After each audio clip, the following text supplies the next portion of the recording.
would like to now introduce Avi Assor, who will present the tripartite structure of the meta-need for autonomy, freedom, inner compass, and true volition. Thank you, Emma. Let's see. Oh, this is not in the right spot, but actually it's the main message. It's a good unconscious incident. Let me go back.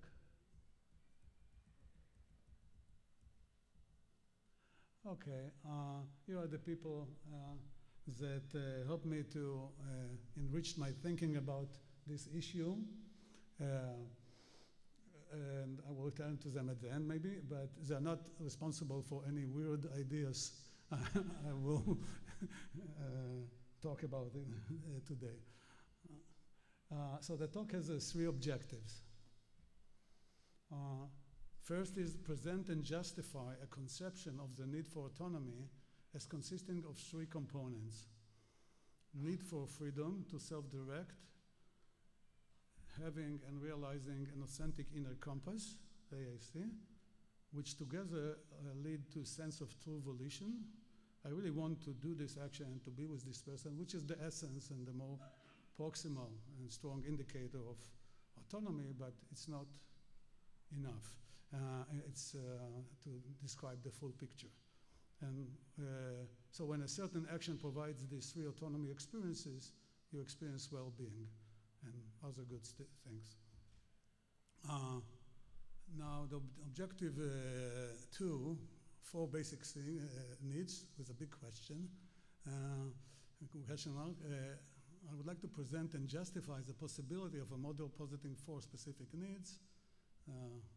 You see them here: freedom, AIC, inner compass, relatedness, competence. They're all contributing to true volition, which is the essence of autonomy, which then leads to all sorts of good outcomes. And freedom and authentic inner compass, as you can see by the thicker arrows, are actually more important. And I have data on that later. But this presentation is mostly conceptual with some data, but there are some, I think, interesting points conceptually.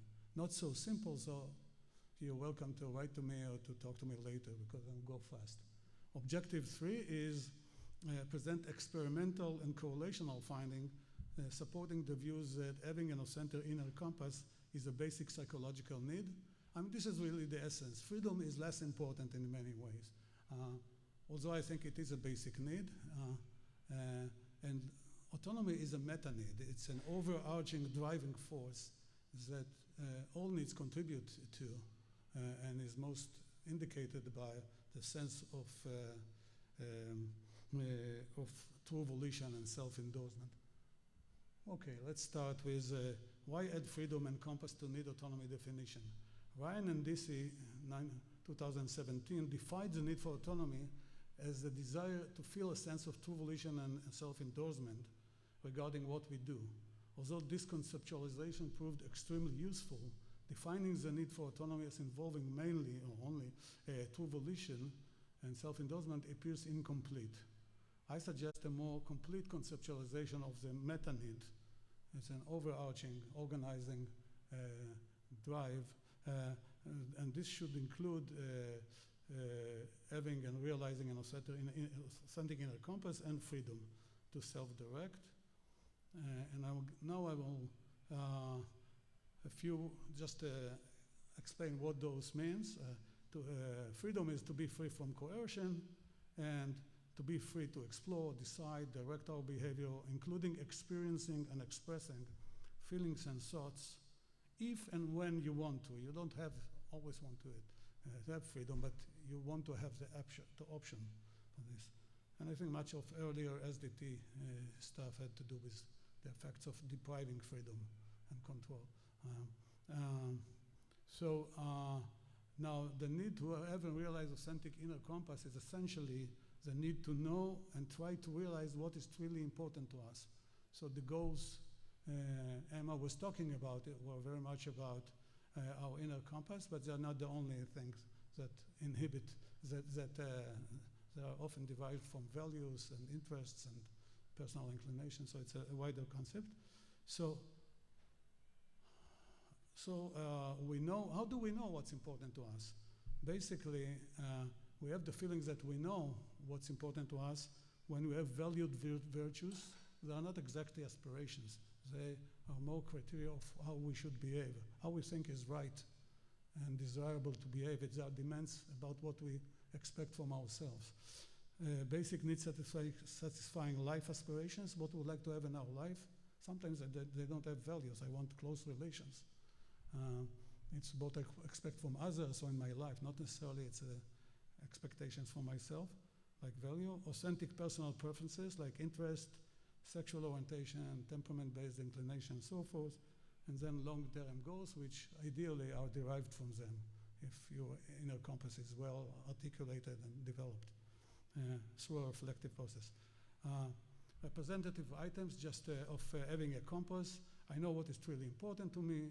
We have scales, and the scales are working fine, and they predict all sorts of good things. I have values that allow me to examine myself, to decide in difficult situations. Compass realization, down below, I focus on subjects that interest me. I do not really try to act according to principles that are important to me. So it's not only about goals of what you want to achieve in the future. Very much so, those are principles you would like to maintain in your life. And they direct you, not in terms of something you aspire to. They are the ongoing things you would like to sort of do. And so the need for ASC may differ from other needs in that it may emerge later in childhood, and it involves somewhat more cognitive aspects because it focuses on the construction and realization of self-guiding cognitive emotional schemas, organizing schemas. I mean, those are uniquely human things. Despite these features, I think it's an important basic thing, and I will try to show you why. The functions of the need for inner compass is, of course, promote satisfaction of needs, inclinations, provide meaning and coherence, and I'll show you some indications, and it's especially important in now in postmodern value societies with a lot of value conflicts and lack of authority and confusion about what is right. Why is it important to add freedom and compass to the definition and measurement of the need for autonomy? I'll give you no less than 5 arguments, which may actually reveal the weakness of my confidence in this. If you why do you need time? But I'm still struggling, you can see. But no, I think that those are good arguments, and I would love to discuss them. Argument 1 is a basic logical psychological claim. Freedom and AIC formation and realization are essential for true self-direction. Basically based on SDT writings, I assume that we all have a basic striving for true self-direction. This is basically the meta-need for autonomy. That is meta-need to direct ourselves and organize ourselves in ways that satisfy specific needs. If you look at Rich and Ed's 2017, they talk about autonomy as a special needs that serves other needs. It's not like the other needs. It's something that helps provide satisfaction for other needs and for personal inclinations. Such direction feels true because it satisfies basic needs. Okay, the experience of true self-direction involves the feelings that we can and do direct ourselves towards ends that are truly important to us in ways that feel right and authentic. So it's just the goals. It's not only the goals or the values, it's how you pursue them. The experience of sense of true, to experience this sense of true self-direction, we need to feel, A, we are free from pressures that try to prevent us from directing our actions. So there is no force that is trying to control us and prevent us from self-direction, from directing ourselves. Even if we don't know what we want, we would like to maybe to just have the option of finding out. And much of this SDT research has to do about the effects of control. Why does it have so much effects? Because you don't want others to control you. You want to be free. Now, the second thing is, but having freedom is not enough. Even if we feel free to direct ourselves, we can feel truly and deeply self-directing only to the extent that we have a direction that feels true, and we are trying to realize it. So you need freedom, but that's not enough. You need something inside you that develops and gives you direction, to a direction. And we have those two. You feel self-volition. You feel like true volition to do things. Argument 2.1. Freedom and AIC are two important aspects of according to SDT and other theories. Okay, so sorry for being compulsive about this, but it's confusing. So, okay. The concept of needs for freedom and AIC already exist or are implied in major SDT conceptualization and measures. So DC and Ryan in 2000 in their classic need article, they say that autonomy is the need to avoid heteronomous control and work toward integration of goals. So you have control and goals already there, but it maybe not later on, I don't know. Now, there's a lot of work on negative effects of control, how coercion is really something that makes you feel bad and undermines your motivation and everything. The RAI concept basically includes the extrinsic, the controlled motivations are basically expression of control and how control is bad for you, external and internal. And the autonomous has a lot to do with realization of what's important to you, identified and integrated, even interesting sometimes that has realization of your interests. So it's already there. And interestingly enough, I would not get into it. The Chen and Al 2015 measure of need for autonomy clearly reflects a need for freedom from control and partly also a need to realize goals and interests. So we did some analysis of this. I will not get into it too much, but it's basically if you I don't know, let me find out how to operate this. Well, yeah, if you go over here, basically our scale of freedom frustration correlates highly with the frustration items of the autonomy need. Basically, the channel autonomy need frustration, it's all about the effects of control. You don't want to be controlled. So it's already in the autonomy, famous autonomy scale.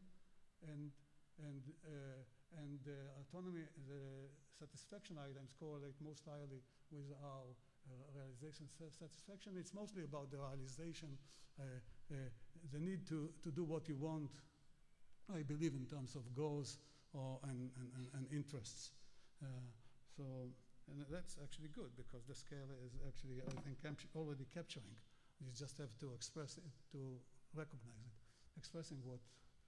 Argument 2. Other psychological theories, I will not get into it. If you want, you can get it. Freedom and AIC are two important aspects of autonomy, also according to major philosophical analysis. So Berlin, a very famous philosopher of liberty and autonomy, and others distinguish between negative liberty, which is very similar to freedom from coercion. Positive liberty basically is similar to having authentic inner compass, having preferences that feel true and you want to realize. Summary of second argument, which I think is important, philosophically, theologically.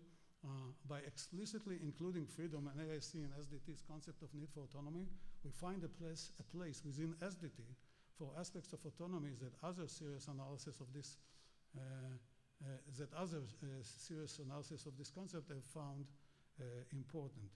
And we may also make SDT more internally consistent. It's already there and used, so why not include it and make it more? Now let's. Okay, second one. The concept of true volition and self-endorsement do not specify what exactly people need to feel autonomous. Freedom and AIC do. I think that's a powerful argument. One of the major advantages of the need concept is that it specifies what exactly people need from their environment, what inputs they need, so they can grow and flourish, and what inputs they want to avoid because they say they basically poison them, they thwart, they lead to ill-being, suffering. And the definition of the need for autonomy as involving mainly or only free volition and self-endorsement doesn't identify specific inputs and experiences that people need to feel autonomous. Thus, it's possible that people will feel increased true volition in relation to any action that satisfies their need for relatedness or competence. Okay, there is nothing more there. The concept of freedom and AIC inform us on more specific experiences that people need. Like they want to be free from control, and they want to form and realize authentic values, aspirations, and goals. Argument 4 is kind of related, very related. The concept of freedom and AIC allow a much better distinction between the need for autonomy and other needs than does the concept of volition and self-endorsement. I'm not saying it's not important, but it's an outcome of specific needs. It's a general indicator of autonomy that is an outcome of other needs. So you see the overlap picture. So basically, SDT claims that if you have competence and relatedness, you're likely to feel more true volition, I think. Other things being equal. You do something and you feel more competent and more related, and there is no other things don't change, you probably want to engage more in this activity. But what this implies is basically that there is nothing in the definition of autonomy when it's considered true volition that gives you more information. All the information is already there by competence and relatedness. You know somebody, an activity is satisfied, causes you to feel competent and related, you know that the other person will feel true volition. So it's not, there's nothing unique here. But if you add freedom and having and realizing an authentic inner compass, there is something about autonomy that is not covered, that is not overlapping necessarily with competence and relatedness. And this, of course, so you can think of many cases in which you don't feel more competent and relatedness, but people allow you freedom to explore. And suddenly, or they don't try to control, and you feel like in this interaction with this person or action, I understand more what's important, or I realize what's important to me. This causes you to really want to do this action or be with this person. It didn't make you feel more related or more competent, but it gave you the feeling that you know what's important and you can realize it. This, by definition, increases the explanatory and predictive power of the need for autonomy construct, because you have unique aspects. And we have evidence for that. Argument 5, the concept of ASC led to the introduction of important new aspects of autonomy support. I will not get into it, I don't have the time, but basically we discovered, I think, that in order to to function well and to be motivated, it's not enough to receive basic autonomy support. It's very useful and nice to have a basic autonomy support like perspective taking, rationale, choice. But that sometimes if you add inherent value demonstration and you add fostering inner value, it helps to create strong values and goals like Emma. Maybe Emma, we can talk later about adding this to your predictors of strong goals and values, intrinsic values. This is an important addition. So basically, that's an important issue. Okay, objective 3, examine the view. So I basically gave you 5 a bit complex arguments for why you really need to add freedom and especially authentic inner compass to the conception of autonomy. Need for autonomy. Those are 2 specific, identifiable, additive components that, together with other needs, lead to true sense of volition regarding an action or a context.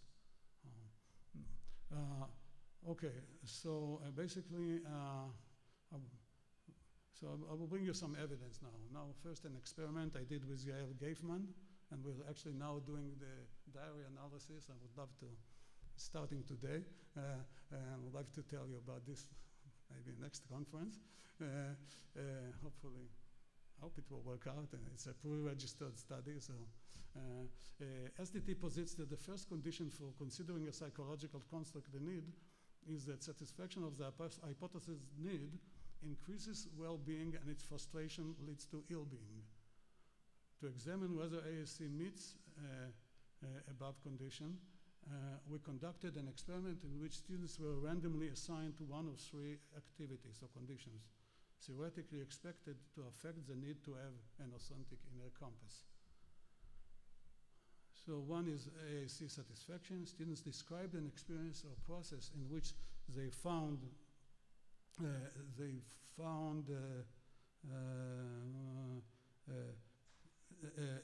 out more clearly that a certain aspirational value is truly important to them, and then explained what caused them to understand why the thing is so important to them. Next one is AIC frustration. Students described an experience or process in which they became less confident that an aspirational value is truly important and why this happened. In neutral conditions, they just described some activities they did. And after the activities, they filled out well-being and true volition measures. And here is what we found. Let's see if I can work this out right. Oh, here it is. Okay, so if you look to the right, AIC satisfaction, what you will find out, wait a minute, why is it not working? Can anybody help you? Just a moment. Oh, okay. Okay, it's working. So basically, you compare the right column, the green one, with the red one. Like Andy Elliott said, the green is good and the red is bad, at least in Western societies. Not in China, I think. But in any case, you can see that AAC satisfaction, remembering an experience that you felt an increased satisfaction, increased value of your aspirations and your needs. How much is it? How much time do I have? Okay. And when you compare it to AAC frustration, you see that AAC satisfaction increased vitality, positive affects, and also true volition.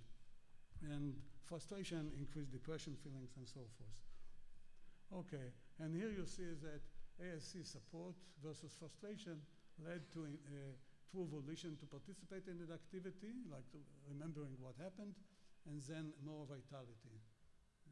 Now let's go for, so basically the conclusion is that the experiment shows that the need for an ASC functions like a real basic need. Basically, when you satisfied the need to have an authentic inner compass, they felt bad and they have a stronger sense of volition. We also did correlational study. I'll go over them really quickly. Basically, if you look at this table, what you would see is,